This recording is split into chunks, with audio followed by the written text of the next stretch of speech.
السلام علیکم، بسم اللہ الرحمن الرحیم۔ آج کی میری ویڈیو ہے قائد اعظم محمد علی جناح۔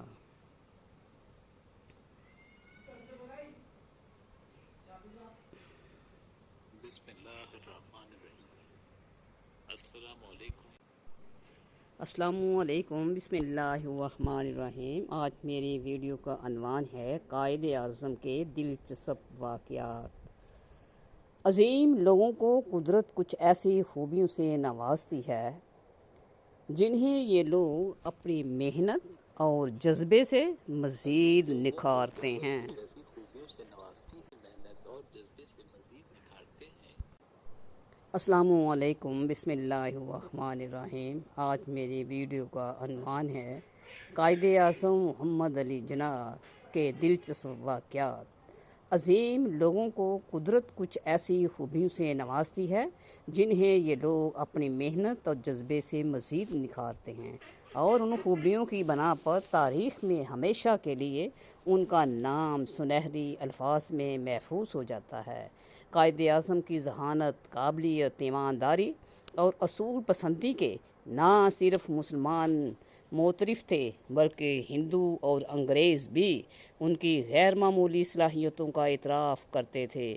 قائد اعظم کی ذہانت اور حاضر دماغی کے دلچسپ واقعات پاکستانی قوم کے لیے قابل تقلید نمونہ ہیں۔ قائد اعظم محمد علی جناح کی عمر 7-8 برس کی تھی جب انہیں اپنے والد کے ساتھ ایک عدالت میں جانے کا موقع ملا۔ یکایک ان کی نظر ایک بیرسٹر پر ٹک گئی جو سیاہ گاؤن پہنے احاطۂ عدالت میں گھوم رہا تھا۔ ننھے قائد نے اپنے والد کا دامن پکڑ کر پوچھا، ابا یہ کون ہیں؟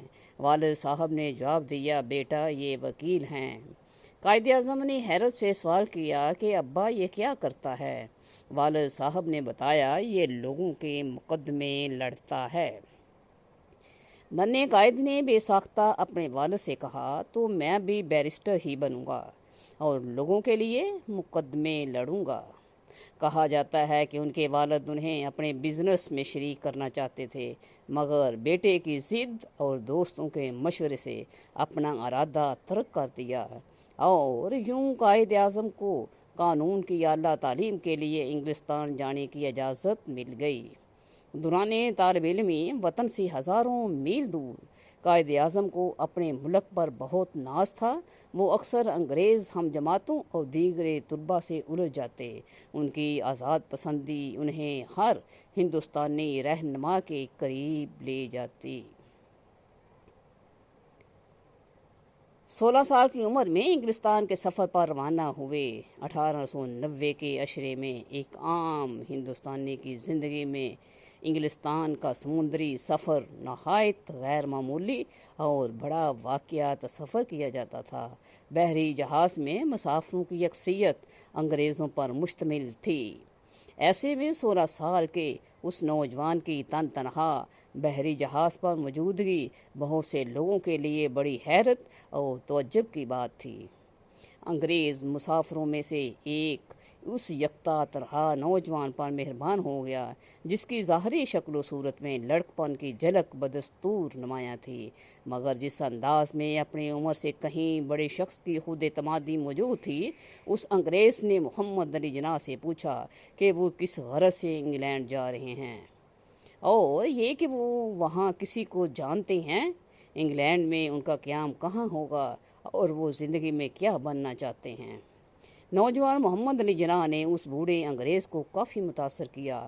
وہ انگریز روزانہ زیادہ تر وقت قائد کے ساتھ باتوں میں گزارتا اور انہیں لندن کے بارے میں ایسی معلومات فراہم کرتا رہتا جو اس کے خیال میں ان کے لیے مفید ہو سکتی تھی۔ جب محمد علی جناح انگلستان پہنچے تو یہ ملکہ وکٹوریہ کا زمانہ تھا۔ آرام اور آسائش کا سامان تعیش میں داخل تھا۔ غریب اور متوسط طبقے کے لوگ مہینوں نہیں نہاتے تھے، بہت زیادہ ہوا تو قمیص کا کالر اور کاف بدل لیے۔ 15-16 برس کا سن بھی کیا ہوتا ہے، جوانی کا جنون جو بن پر تھا، سخت سردیوں کا موسم تھا۔ ان کی مکان مالکہ جاڑے میں صحن کے متعلق رواج کے مطابق کچھ نصیحت فرمانے لگے تو نوجوان قائد نے کہا، میں تو روز ہی نہاؤں گا۔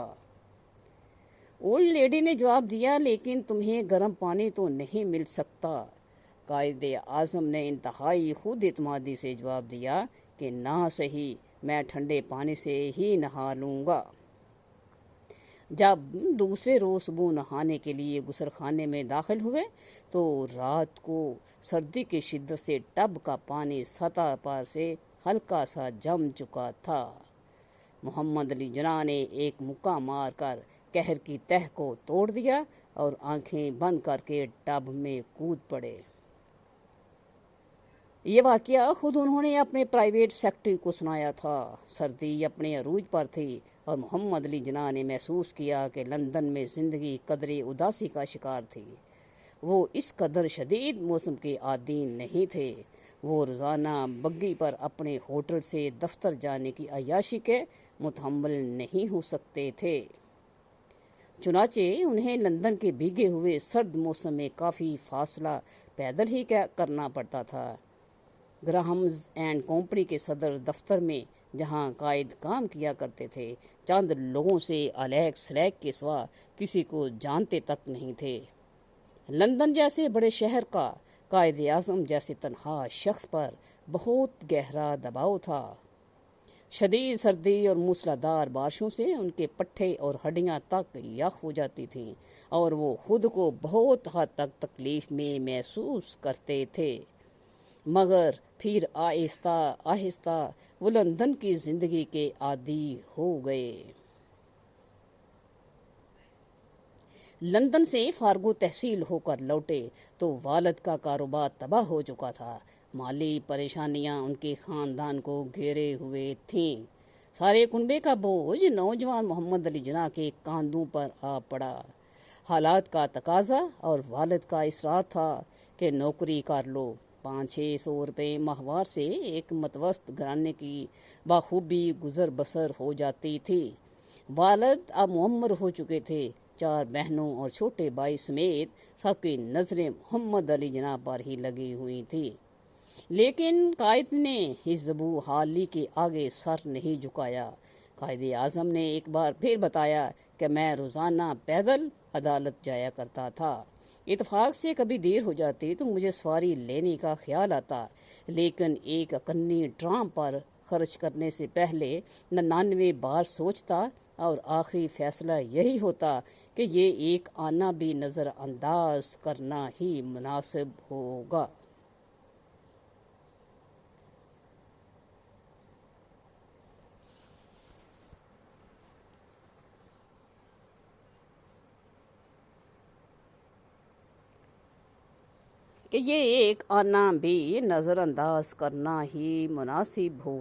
نوجوان وکیل کی حیثیت سے قائد اعظم کی زندگی کے بارے میں متعدد دلچسپ واقعات ملتے ہیں۔